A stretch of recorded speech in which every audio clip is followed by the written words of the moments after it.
has now said it'll remove the concrete and bring back the flower beds. I'm sure lots of people will be happy about that. Now, there's another big weekend of Six Nations rugby ahead, and to kick it all off, the next generation of England men's players are playing Wales in the under-20 competition. Andy Howard is at the Rec in Bath with all the sport. Hi, Andy.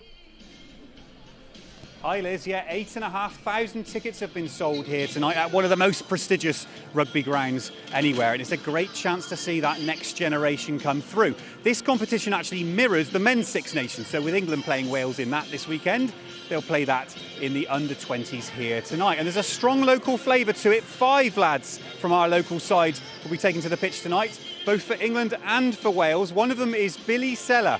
He's from Bath, he plays for Bath, and so he gets to represent his country tonight at his home ground.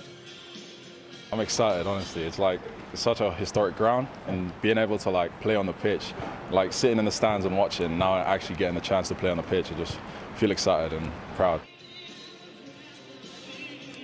This is a really important evening for these young players. You can see warming up behind us. There's the England lads there. Andy Robinson, we all know, is a former Bath player. You've been in charge of the England team. You've been in charge at Bristol. You've been everywhere. You're now in charge of bringing the next generation through at Bath, Andy. How important are these nights for these players?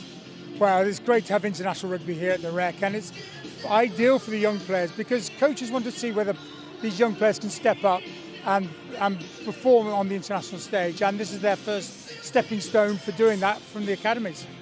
Any names we should be looking out for? There'll be rugby fans watching this, Andy. Who should we be looking out for the next generation? Well, you mentioned Billy Seller, 18 years of age, great ball carrier, offloads tremendously well, but also Louis Hennessy, playing for Wales, playing at 13. He's a really good offloader, great running line. So there are 2 players there. There's a young lad with blonde hair as well, Henry Pollock, scored 3 tries last week for England, and look out for him playing at 7.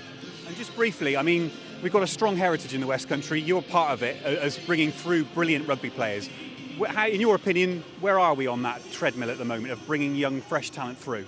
Well, you look at Exeter. They started again by bringing through these young players, and it's going to help the international cause. It's going to help Exeter as well. At Bath, we're trying to do the same.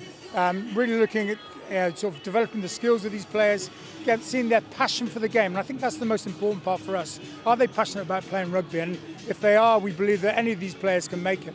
Well, enjoy it tonight, won't you? I'm sure you'll have plenty to watch. There is a full round of Football League fixtures this weekend, so let's just bring you bang up to date with that. Bristol City travel to Middlesbrough in the Championship. In League One, Bristol Rovers host Burton. I'll be on BBC Radio Bristol